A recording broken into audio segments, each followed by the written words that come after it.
when you bring your pet to the vets, you expect the doctor to be an animal lover. At the very least, you assume he or she is a professional and kind-hearted individual. But when poor starving TinTin went to the vets in Bali, Indonesia, he didn't exactly get the treatment he so desperately needed. No, he just went from one nightmare to another. TinTin is a friendly pit bull that got sick one day, so his owner dropped him off at the vets. Then the owner never came back. TinTin needed all sorts of help. He had a blood parasite carried by ticks, and he was obviously malnourished. So what did the vet do? Did he call a local shelter or rescue group? Did he try to care for the ailing creature himself? No, he just tossed him in a kennel and treated him terribly. He barely fed the starving TinTin and didn't bother to treat the poor pooch's other ailments either. Thankfully, the director of the Bali Dog Adoption and Rehabilitation Center, BARC, Ebony Owens, got a message from a local man who'd spotted TinTin wasting away at the clinic. And Owens was just horrified. When I saw the photo of TinTin, I knew BARC had to help.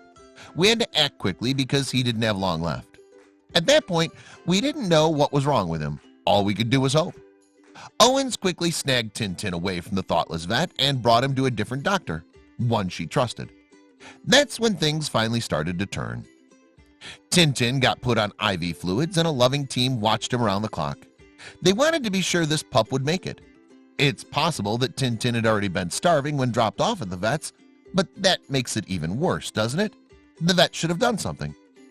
But unfortunately, such awful things aren't uncommon in places like Bali, where there's a lot of ignorance over how to treat Western dogs. There's an extreme lack of knowledge here of the appropriate care of these Western breeds, so most often they end up behind bars for life with completely inadequate care. One misconception in Bali is that dogs should be kept in cages, especially expensive dogs who are often just kept as status symbols of well-off families. TinTin was most likely being kept by his owner in a cage that he never came out of. That's really no excuse, though. Animal abuse is animal abuse. And when it comes to being a veterinarian, you better do your job correctly or not do it at all. The good news is that TinTin is recovered nicely and is a very active boy, according to Owens. He just needs to find his forever home, and he'll start living his second life, one he definitely deserves.